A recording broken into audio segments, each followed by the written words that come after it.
आज हम जब खबर के लिए क्षेत्र में घूम रहे थे तो हमें डीसीपी साहब की गाड़ी पूरे काफिले के साथ दिखाई दी और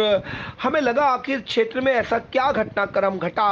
जो डीसीपी साहब की गाड़ियां पूरे काफिले के साथ गोकलपुरी की तरफ जा रही थी और हम भी उन गाड़ियों का पीछा करते हुए वहां तक पहुंचने की कोशिश की कि कहां कौन सा बड़ा घटनाक्रम घटा है। लेकिन जब हम गोकलपुरी फ्लाईओवर के नीचे पहुंचते हैं तो पता चलता है कि डीसीपी साहब ने पूरे नॉर्थ ईस्ट उत्तरी पूर्वी जिले की पुलिस को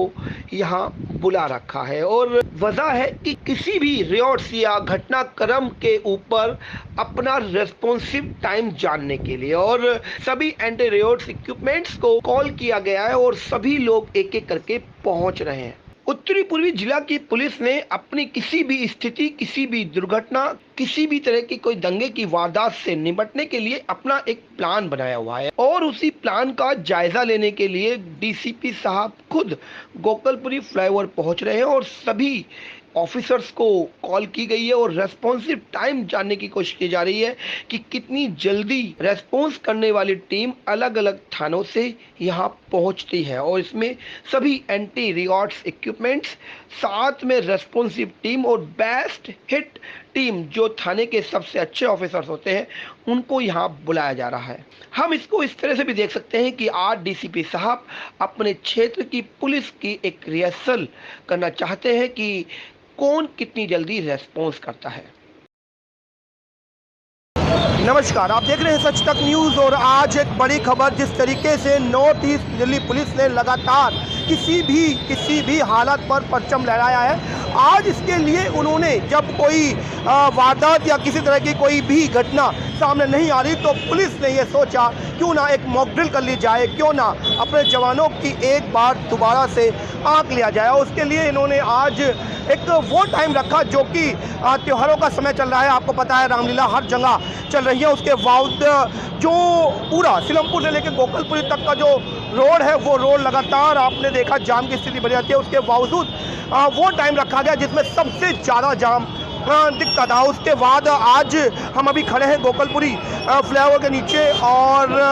वहाँ पर खुद नॉर्थ ईस्ट डीसीपी पहुँचे हैं और उसके बाद हम बात करेंगे और जानेंगे किस तरीके से मॉक ड्रिल की गई और क्या पर्पस इस मॉक ड्रिल का था। मेन जो मेरे को अभी सूचना मिली है वो ये कि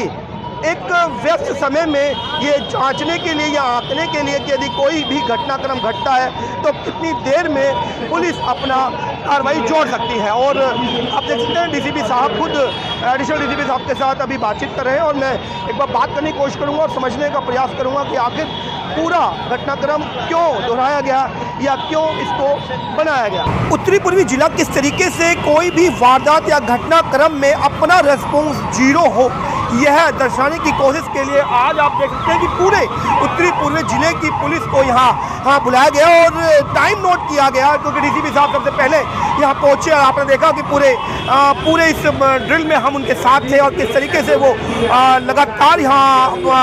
गाड़ी को सायरन मारते हुए यहाँ पहुँचते हैं। उसके बाद बात रहती है कि अब पुलिस यहाँ पहुंचकर कितनी देर में अपना टाइम रेस्पॉन्स करती है और ये पूरे ज़िले की पुलिस के लिए एक तरह से ये कहीं तैयारी है। आपको देखें कि लगातार अब पुलिस आ रही है और अपना टाइम नोट करा रही है और आला अधिकारी सभी बड़े ऑफिसर यहाँ पहुंचकर उनसे बात कर रहे हैं क्या किस वजह से यहाँ पे टाइम लगा, क्या दिक्कतें रही रास्ते में, किस तरीके से उन दिक्कतों को सामना करते हुए पुलिस अपना रेस्पॉन्स टाइम जीरो करने में लगी हुई है। ये वज्र आप देख सकते हैं कि जिस तरीके से दंगा पीड़ित क्षेत्र में इस वज्र को पहुँचाया जाता है किसी भी घटना स्थल या किसी भी वारदात पे अपना काबू पाने के लिए और यह वज्र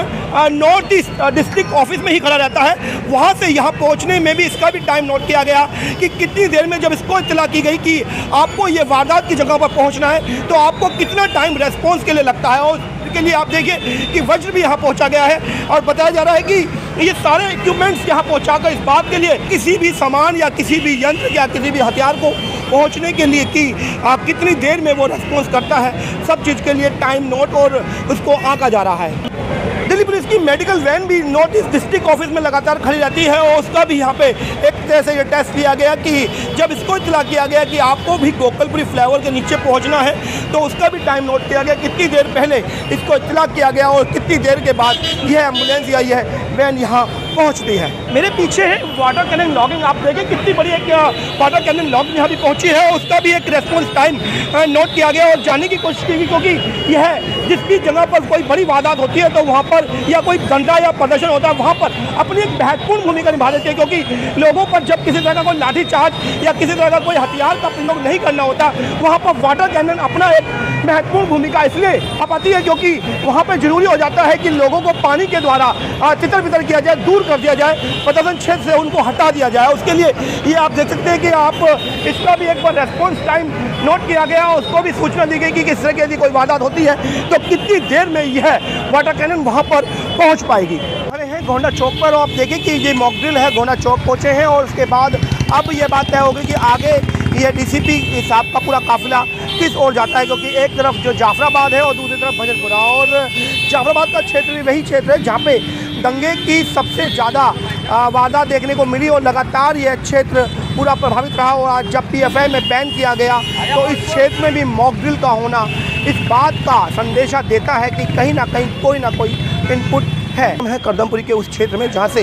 जब 2020 में दंगे की शुरुआत हुई तो यही वो पॉइंट है जहाँ से सबसे पहले दंगा देखा गया था। और मेरे पीछे आप देखेंगे मॉक ड्रिल है, वो इस बात को वैसे तो साफ तौर पे डीसीपी साहब ने नकार दिया है कि किसी भी तरह की कोई इनपुट दिल्ली पुलिस के पास नहीं है, न ही इस तरह की कोई जानकारी है। लेकिन जिस तरीके से यह मॉक ड्रिल को इस रुख मोड़ दिया गया और इस पॉइंट से निकाल कर ले जाया जा रहा है, वह कहीं ना कहीं इस बात का संदेश हल्का सा जरूर देता है कि कहीं पीएफआई के बैन के बाद कोई इनपुट या कोई जानकारी पुलिस को ना मिली हो, जिसकी वजह से इस मॉक ड्रिल को इस पॉइंट से गुजारा जा रहा है। मेरे साथ हैं खुद और north east DCP Sanjay Sain ji, और मैं पूछ लूँगा कि किस तरह से इसको मॉक ड्रिल तो नहीं कहेंगे, क्योंकि डायरेक्टली आप यहाँ पहुँचे, सबसे पहले आप पहुँचे, उसके बाद सबको आपने बुलाया कि अपना अपना रेस्पॉन्स टाइम नोट कीजिए, तो किस तरीके से मानूँ आज की बात? नहीं, इसे मॉक ड्रिल ही कहेंगे, क्योंकि मॉक ड्रिल का सही मायने में मतलब भी यही है कि जब कभी आपके पास ऐसी सिचुएशन आती है उसमें आप रेस्पॉन्स चेक करना चाहेंगे कि आपकी टीम का रेस्पॉन्स कैसा है, किस तरह से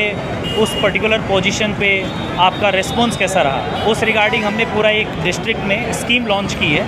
येलो, ऑरेंज एंड रेड। तो येलो स्कीम का मीनिंग ये है कि सारे एसएचओज, एसीपीज उस पर्टिकुलर स्पॉट पर अपनी अपनी टीम के साथ, हिट टीम मेंबर्स के साथ पहुँचेंगे और अगर कभी ऐसी राइट्स लाइक सिचुएशन हो या कोई एडवर्स सिचुएशन हो उसको कंट्रोल करने में पूरी डिस्ट्रिक्ट टीम अपनी मुस्तैदी से लग जाएगी। जिस समय मैं नॉर्थ ईस्ट डीसीपी ऑफिस पहुंचा तो मुझे ऐसा लगा कि आज पीएफआई के ऊपर कुछ बयान आ गया है, उसको बैन करने के ऊपर कुछ, क्योंकि ये जो ज़िला है ये दंगा पीड़ित रहा है, कहीं ना कहीं कुछ ऐसी कोई खबर रही कि आपको एकदम से इतना बड़ा कदम उठाना पड़ा कि एक बार जांच लेते हैं कि यदि कोई ऐसी सिचुएशन बनती है तो हम उस पर काबू पा पाएंगे। नहीं, ऐसा कुछ नहीं है, वो सिंपली जैसी परिस्थितियाँ हैं और जैसी पास्ट में रही हुई हैं उनके मद्देनज़र एक सिंपल एक ड्रिल है कि कभी भी अगर कोई एडवर्स सिचुएशन हो तो किस तरह से रेस्पॉन्स रहेगा। Thank you. अच्छा सर, मैंने कहा आपने अपने ऑफिसर्स को बताया कि आप कितने देर में, आपने हिट टीम बोला, पत्रकार भी कुछ पहुँचे हैं यहाँ पर और कुछ ही पत्रकार पहुँच पाए, तो उनके लिए क्या कहेंगे सर? उनके माध्यम से हम यही संदेश देना चाहेंगे कि र्यूमर्स को किसी तरह की जगह ना मिले और किसी तरह की भी र्यूमर्स हो तो उसको तुरंत हमारे पास इन्फॉर्म करें और लोग र्यूमर्स में ध्यान ना दें, पुलिस पे विश्वास रखें और शांति व्यवस्था बनाए रखने में अपना योगदान दें। धन्यवाद। हाँ, तो ये तो मेरे साथ नॉर्थ ईस्ट डीसीपी किस तरीके से उन्होंने अपनी बात को रखा और बताया कि यह केवल एक मॉक ड्रिल थी, किसी भी तरह की कोई भी इनपुट पुलिस को प्राप्त नहीं है, जस्ट केवल जानने के लिए कि क्या रेस्पॉन्स टाइम या क्या किस तरीके से कोई भी घटनाक्रम या वारदात होती है उसमें पुलिस कितनी जल्दी, कितनी तत्परता से अपनी बेहतरीन भूमिका निभा पाएगी। अच्छा, आज जो एक्सरसाइज करी है वो बेसिकली ऑफिसर्स को पता है, मैं क्योंकि यहाँ के जो हमारे हिट टीम के मेंबर पहली बार इस तरह की कॉल पर पहुँचे हैं तो उनकी जानकारी के लिए बता दी। आपके अपने ऑफिसर्स ने आपको बताया आप हमारे जिले के, ठीक है, यानी कि जब कभी भी ईश्वर न करे कुछ होता है तो उसमें सारा दारोमदार हमारे इस स्टेट मेंबर्स पर है। अगर